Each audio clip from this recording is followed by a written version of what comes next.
Good morning, and thank you for letting me come here to represent Netsecurity to give you a taste of our industrial cybersecurity environment and how that's very different to you in IT. So I've got a presentation here that is the good, the bad, and I actually call it the really ugly. And it is that bad. So who are we and who am I? So within Netsecurity, we are 150 world-class cybersecurity experts. I feel privileged to come to work every day. We're a geographically distributed company inside Norway, and we also cover Sweden. We have more certification than probably David Beckham has tattoos. That's the way I look at it. And we are proud that we're first class in Palo Alto and Extreme Networks globally, not just in the Nordics.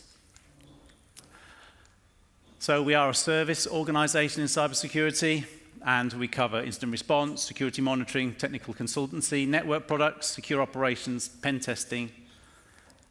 And the concentration today is strategic consultancy in industrial cybersecurity, because we have to work together in this environment. Who am I? My colleagues call me the English guy. So I'm an industrial cybersecurity technical expert. I've spent 4 decades inside industrial control systems. About 10 years ago, I got dragged into cybersecurity. I have lived all my life in an environment that has zero cybersecurity, and we don't give a shit about it. It upsets our working day. And it intrigued me. Why do my people think that way? And my professor at university, when I was there during COVID, I made use of the COVID period. He challenged me with psychology, but I'm a technical guy. And it was really stressful. But I feel that the research that I created is tremendously useful for an environment that does always first and foremost present a technological solution for a people problem. I'm going to go into acronyms because I do get quite upset when I'm in presentations and I don't really know what the presenter is talking about. So, Industrial Automation Control Systems, ISACs, we use this a lot in research and academia. But we can use the same word, we use OT, but this is used a lot commercially. It's one and the same. We can also refer to it as an ICS, Industrial Control Systems, but that can also mean industrial cybersecurity. So it can tie you in knots. Informational technology, self-explanatory. Supervisory control and data acquisition, SCADA. That's a buzzword for commercial representatives in OT cybersecurity. They think it gives them a secret key into my domain. DCS, distributed control system, used a lot in power. PLCs, RTUs, remote terminal units, cyclic controllers, harvesting from sensors, measuring the real world. I live and my technology in the real world. Own platform communications, unified architecture, OPC related to SCADA, and I can go on into Profinet and Modbus and any amount of hundreds of protocols that are specifically used inside industrial control systems. There's hundreds, and they have no inbuilt security features. So in critical infrastructure, I always relate to a Maslow's hierarchy of needs. How does society function without me, without my operational people? So it's a triangle-based system. And our environment, industrial automation control, functions and supports everything at the bottom of this triangle in the physiological. If you lose power, if you lose your water, if you can't catch the train in the morning, if you can't charge your car, if you can't charge your phone, you get a bit pissed off. And you take it for granted. You take it for granted because my operational environment makes it perfect. We have redundancy, we have backups, we make your life easy, but we are vulnerable. So just to give you an example, transportation, airports, shipping, renewables, hydro, drilling, Just a few examples. We are embedded in every single one of these. So when we get drawn in for our advisories and we come to see a customer, there's some fundamental issues. So we have company leadership. We have a company IT and CISO, and they all live in the enterprise. A majority of you are here. Endpoint protection, SOCs, XDR. You've got all of these things. You control information, you make money. But where's the real money? Who makes the real products? Well, it's these folks at the bottom. Me, my people, operational environments, industrial automation control. This is the Purdue model, and this is how we project to you so you understand what we have in this environment. We have engineering workstations, PLCs, sensors. We make your life work. But there's a fundamental problem within these components, because that leadership section will task the company IT to provide cybersecurity solution for operations. And in the majority, the IT team do not have a clue how we operate. So they come in with their budgets, they go to some conference, see lots of pretty flashing lights and some lovely diagnostics, and they buy the first technological solution that they really like. And it's rubbish. And it never works, and then they find that they've got to spend the next 3 years trying to make an excuse why it doesn't work. And it's wrong. The reason why it's wrong, and in a simplified way, is we have a clash of cultures. And it is severe. And this is why we get drawn in very quickly. Not all the time, but it is improving. So this is the good point. Our advisory gets drawn into this environment. So in a company IT, company operations, in company IT, you are mature in cybersecurity.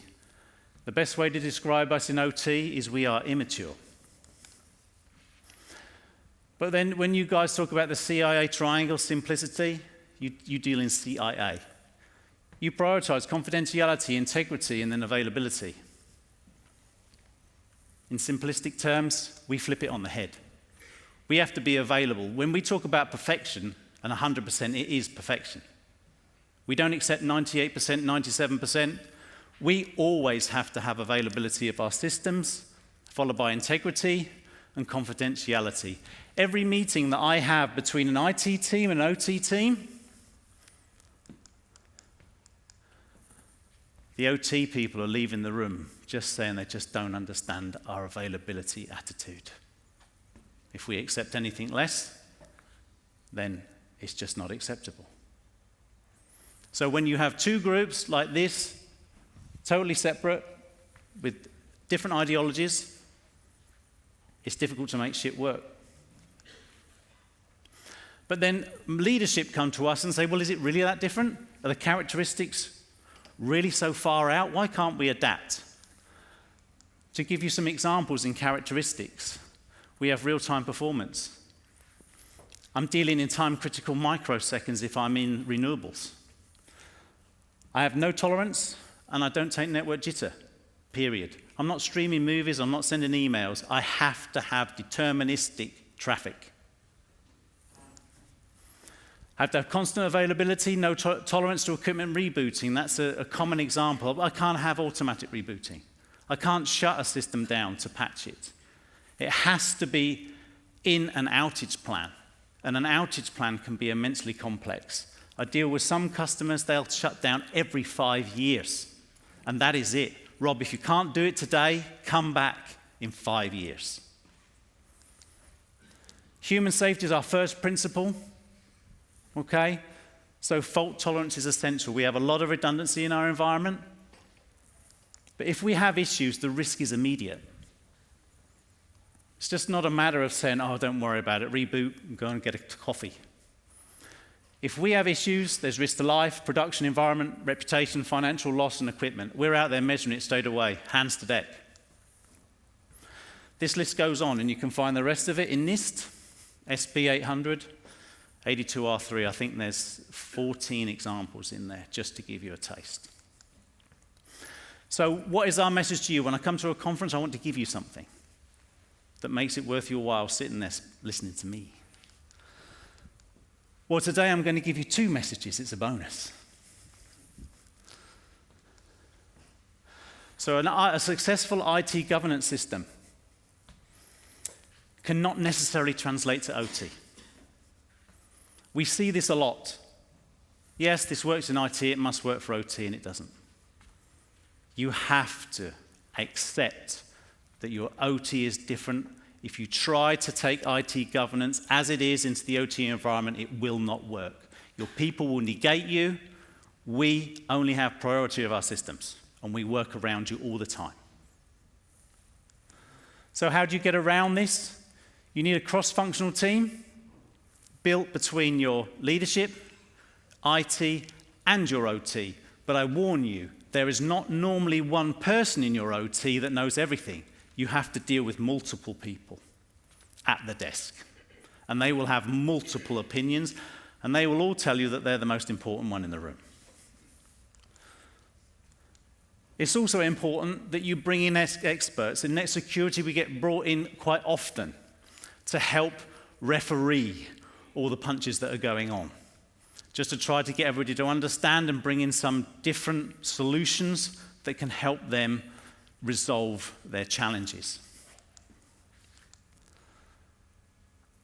So I want to give you this second message. And this second message stems from my research. And it is immensely frustrating, and it does lead to the ugly side. In this environment, we have operational people.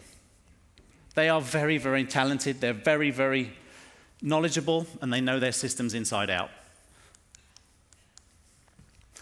I researched them, and they are devoid.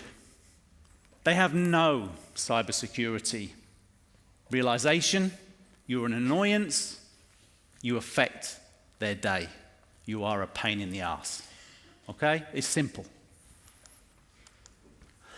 So your people are your greatest threat inside your OT domain, your industrial security. But they could also be your best defense. And there is a fundamentally simple thing to do.